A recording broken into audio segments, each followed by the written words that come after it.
So sarap. Oh, merienda ang baby ko.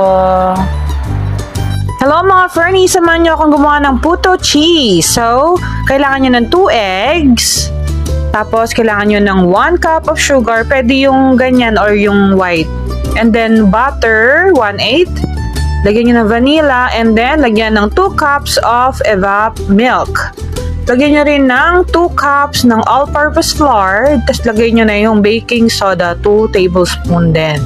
Tapos mekos-mekos nyo na yan mga beshi. Ayan, magiging na siyang ganyan. So, ayan na.